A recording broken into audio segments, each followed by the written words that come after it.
बुलावा नहीं था, यस, मैं ये मानता हूँ। नहीं, ये संयोग तो ही आते हैं। कोई आता है, आज ये संयोग बैठा और ये सहयोग के वश आज हम इस चीज को प्रत्यक्ष दर्शन कर सके। अदरवाइज तो मन में इच्छा थी, जानते भी थे कि स्थान है, इसकी लोकप्रियता के बारे में सुन रखा था, सब सुन रखा था, मन में इच्छा भी थी कि चलो एकादश संडे घूमने वहां चले जाए, लेकिन वो मन में इच्छा क्या थी, घूमने जाने की, तो कहाँ पूरी होती।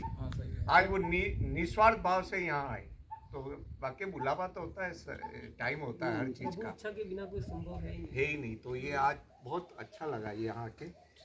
हमारे डूंगरपुर जी के जो राजा थे ना, वो भी यहाँ आ चुके उस समय, जब महारावल साहब। राज चलता था। महारावल साहब। वो भी यहाँ आ चुके, उनको चमत्कार के जो सूचनाएं वहाँ तक पहुँची। आपने तो ये स्थान अपने घर में ही बाप दादों से सुना। और ये कल्प वृक्ष जो लगाए हैं वो पहले से लगे हुए हैं दोनों? नहीं, अभी लगे हुए। अभी लगे हुए हैं, दोनों जोड़ी में है। ये कल्प वृक्ष की स्थिति है। कल्प वृक्ष में दो प्रकार के होते हैं, दोनों नर नारी है वो। नर और नारी, जैसा अभी सर बता रहे थे। दो कल्प वृक्ष थे, वो भी हमें बड़ा प्रभावित लगा, बहुत अच्छे दोनों वृक्ष लगे हुए हैं। साथ ही लगते हैं, अकेला नर जीवित नहीं रहता या अकेली नारी नहीं रहती, इनका वो सिस्टम है।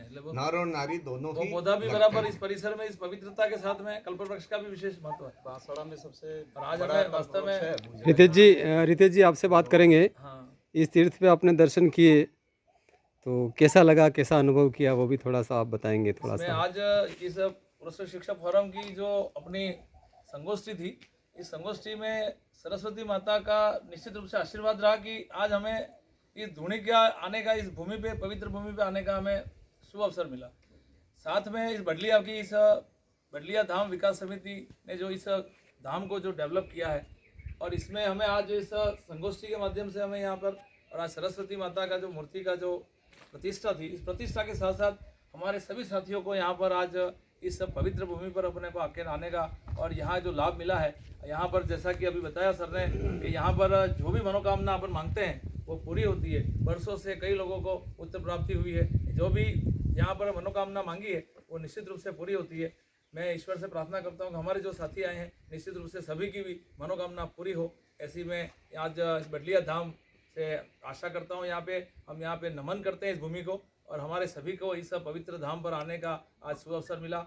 इसका निश्चित रूप से बडलिया के इन ग्रामवासियों का योगदान है, जो यहाँ पर हमें ये प्रसाद जो सरस्वती माता का दिया, और उस प्रसाद ग्रहण करके हम यहाँ बैठे हैं, यहाँ से जाने की इच्छा भी नहीं हो रही है। ऐसी स्थिति में हमारे आर्य साहब है उदयपुर से आए हुए हैं, वो कह रहे हैं मुझे भी कोई जाने की जल्दी नहीं है। तो मेरे मन में ये हुआ कि हम तो यहाँ डूंगरपुर से आए हैं, तो यहाँ पर इतना आनंद आ गया है कि इस आनंद का जो मतलब अपन कह नहीं सकते शब्दों के माध्यम से।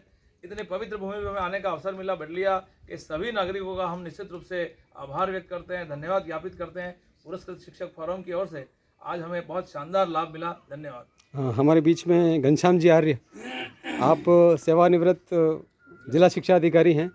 आप सर तीर्थ के बारे में थोड़ी सी बात करेंगे। जो रितेश जी ने कहा और आदरणीय भाई साहब ने जो कहा, निश्चित रूप से ये पवित्र स्थल है, और यहाँ पर ऐसे संत हुए जिन्होंने इस क्षेत्र को पवित्र बनाया, और यहाँ के क्षेत्र को पवित्र बनाने के साथ साथ यहाँ के जो निवासी हैं उनकी भी भावनाएं शुद्ध हैं। ये हमने प्रसाद ने जो ग्रहण किया उससे पता लगा कि यहाँ के लोग भी पूर्ण रूप से शुद्धता लिए हुए हैं। उनके मन में अच्छा भाव है, सद्भाव है, शिक्षा के प्रति प्रेम है।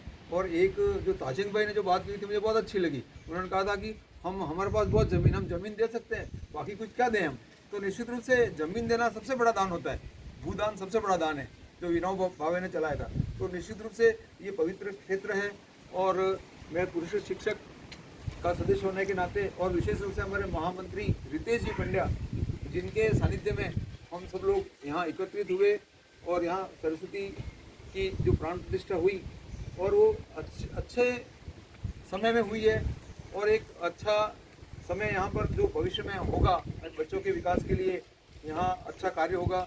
और यहाँ के जो क्षेत्रवासी हैं, पंकज जी, जो मैं विशेष रूप से उनको जानता भी हूँ, जो बलखोड़ा के निवासी हैं, और ये क्षेत्र बहुत उन्नति करेगा। मैं तो मानता हूँ कि तीर्थ क्षेत्र बने।